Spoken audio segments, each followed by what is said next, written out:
All right, so guys, if you remember in my last video, I laid out 4 key principles for at-home training. If you didn't see that video, I'll just flash them up here on the screen real quick. I think those 4 principles still hold, and for anyone doing at-home training, you should absolutely follow those. I think at the time, a lot of people were thinking, well, maybe the gyms will be closed for a week, maybe 2 weeks, whereas now it's looking like realistically probably more on the scale of months. Now I'm noticing a lot of people in the fitness community are kind of panicking and thinking, oh, are these at-home workouts going to be able to keep my gains for a couple months?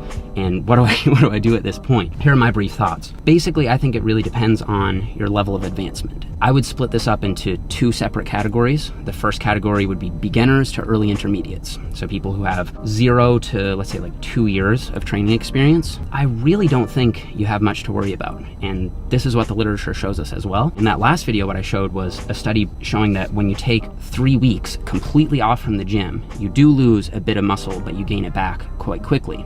That doesn't seem the most relevant to our scenario now. Now it's going to probably be a more extended period of time, not complete detraining, but just suboptimal training. For this, I think we want to look at a 2011 study, which basically showed that even when subjects reduced their training volume to 1/9, they were able to maintain the muscle that they had built for 8 months. Another group that did absolutely nothing went completely back to baseline, so they lost all the muscle they had built. So what this study tells us is it's way better to do something than nothing, even if it's only 1/9 of what you were doing before. Now, I could even be more optimistic than this for beginners. You could actually continue making progress while training at home, especially if you're stimulating the muscle in a way that it hasn't really been before. So if you've never done sets of like 50 to 60 reps, like hard sets of 50 to 60, that could actually spark some new muscle growth for you. So I wouldn't look at this as all doom and gloom if you're a beginner to an intermediate level lifter. Now, my thoughts for more late intermediate to advanced level lifters are a little bit different, and that's why I'm on my way to go pick up some new equipment here now. I think what I'm gonna do, I'm gonna go pick up my buddy Pat, because we actually went halvesies on a bunch of gym equipment, and I'm gonna share my thoughts on what I think people who have, let's say, 3+ years of training experience should do when I go pick up Pat. So we'll talk about that in a minute. This is my first time at Pat's new place. I know the door was open. Hey, what's up? What's up? How you doing? How are you? Good, bro. Oh my goodness, how are you doing? So cute.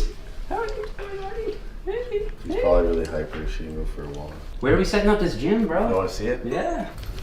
Yeah, boy. Bro, this is kind of room, man. Here, this is gonna be the bar head. Yeah, you like it? I do, man. I like that it's blue. That's cool. So are we gonna set this up and do a workout today? Like, is that the plan? Like, yeah? How long is it gonna take to set up? I don't know. Because this could be long, man. Yeah. But we'll see. I'm down. I think we should do it. I think that'll be sick. So anyway, yeah, we're gonna go grab our stuff and then make this happen, man. Let's do it.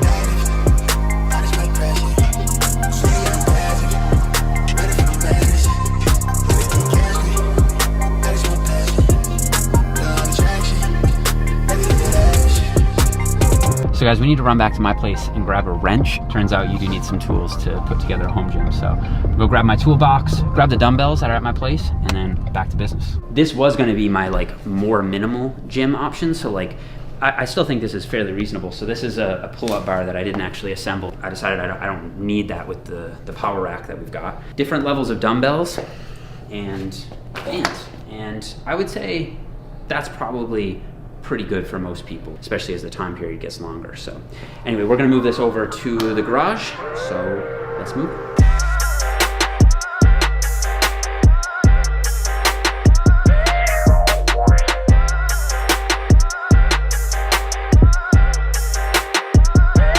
Oh boy. You got it done, bro. This is actually sick. I'm actually really excited because this is gonna be like a new challenge to see how I'm gonna adapt my workouts to just like minimalistic barbell and dumbbell training. Facts. But like, I honestly think, and for anyone listening, like that say is running my program or running another program that has different machines and that sort of thing, like if you just have these basics, it should be pretty straightforward how you would adapt a program to fit with a minimalistic setup. I'll probably provide some more insight about that as I go through. We're gonna get started and go through a workout. So we're doing a leg focused full body workout that includes deadlifts. So as I kind of like go through my spiel here, I'm gonna give my opinion on intermediate to advanced level lifters. I'm just gonna overlay some B-roll from our workout. So first things first, people are probably gonna ask how much we spent on this. So what was it, Pat? $2,300?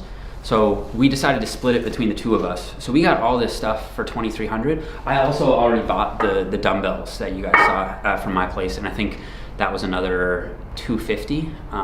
So about just over $2,500 for all this split between the two of us, and that's CAD. So for Americans, probably just under 2,000. Maybe not like the best state-of-the-art equipment, but definitely going to be good for our purposes for the next month or two, or however long we're in this situation. Couple issues still. First is that it's actually still pretty cold here in Canada. It's like 4 degrees Celsius right now or something like that. So we're gonna probably have to get a heater in here because my hands are really cold, and I feel like even with warm up, it might be hard to keep our body temperature up. And then the other thing is these plates that we got, we just measured them. They're 15 inches, and a standard barbell plate is typically 17.7 inches, which means when we're doing deadlifts, we're basically gonna be pulling from a 1.35 inch deficit. So we're gonna need to get some mats set up over here to kind of elevate those plates a little bit, because, or Pat and I were thinking maybe we'll just leave the plates the way they are and just get super strong, because pulling from a deficit is actually harder. I think I like the idea of propping them up, but if you guys, run into that issue, yeah, it's harder to deadlift with shorter plates. It just increases the range of motion a little bit. Next quick update thing, I decided that I think it's best if I delayed any videos that I've already pre-filmed in the gym until gyms reopen. So that includes the Science Applied series. So I'm gonna continue to show full body workouts in this gym, and I'm also gonna do some at home for people who don't have this setup. But I'm just gonna delay the in-gym videos that I did with Mountain Dog and the Science Applied series until most people have regular gym access. That just seems to make the most sense to me, and I'm just gonna continue with mostly the at-home related stuff for the time being. So yeah, I said at the beginning of the video that I don't think beginners to early intermediates really have to worry too much about muscle loss as long as you're training hard at home and doing something to keep some kind of tensile stimulus on the muscle. You should be able to maintain your gains, if not make gains, for at least 3 or 4 months. So I said I was gonna share my tips for late intermediate to advanced level lifters, because I think things are a little bit different for people in that camp, myself included.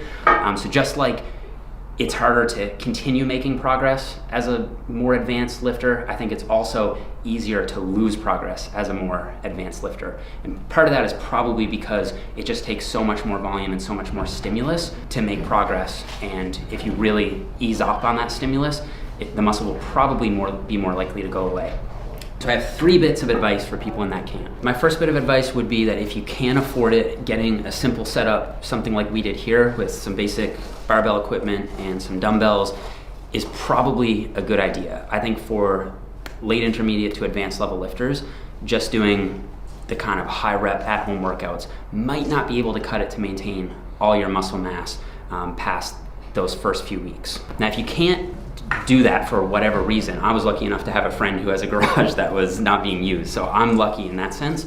If you're not able to do that, I wouldn't chalk it up to something that is out of your control and you're just gonna lose your gains. I think that if you have that mentality of, oh well, screw it then, I'll just take this time off, or I'm not really gonna exert myself, then you're guaranteed to lose a lot of gains. But if you really give it your honest best effort, and stay really motivated, even with the at-home training, I honestly do think that even late intermediate to advanced level lifters will be able to maintain most of their size, especially if they're training hard in those workouts, and especially if they're in a caloric surplus, which is the next thing that I'd recommend. First, I think it is important for more experienced lifters to accept the fact that you probably will lose strength. That was an important thing for me. I didn't want to lose all the strength I built up on the squat, bench press, and deadlift, because that's really important to me, and my goals are in line with that at the moment.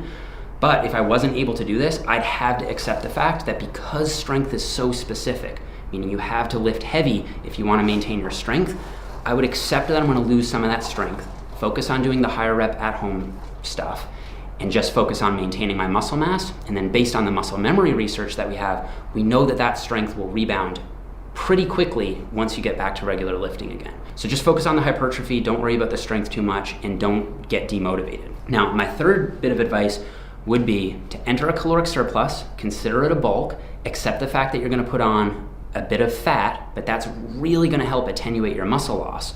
And then when you get back to regular lifting again, because of the muscle memory effect, you're in a great spot for body recomposition. So then at that point, you can either go back to maintenance or enter a very slight deficit, and you should be able to lose fat and build muscle at the same time, which is going to be great for transforming your physique, and you'll probably get back to your peak physique and then get past it again pretty quickly once everything gets back to normal. So those are my basic thoughts on how we're going to get through this. I don't think beginners and early intermediates have much to worry about. As long as you're training hard and being consistent with the at-home workouts, you're going to be fine. You'll be able to maintain your muscle mass. For more experienced lifters, you might have to accept some strength loss, but you should be able to maintain your muscle mass if you're training hard and if you're in a caloric surplus and if you keep a positive outlook on this. As for us, we're going to get into this workout. I guess you guys would have already seen it. So I'm going to end the video here. If you enjoyed it, please leave me a thumbs up. Don't forget to subscribe if you haven't already, and I'll see you guys all here in the next one.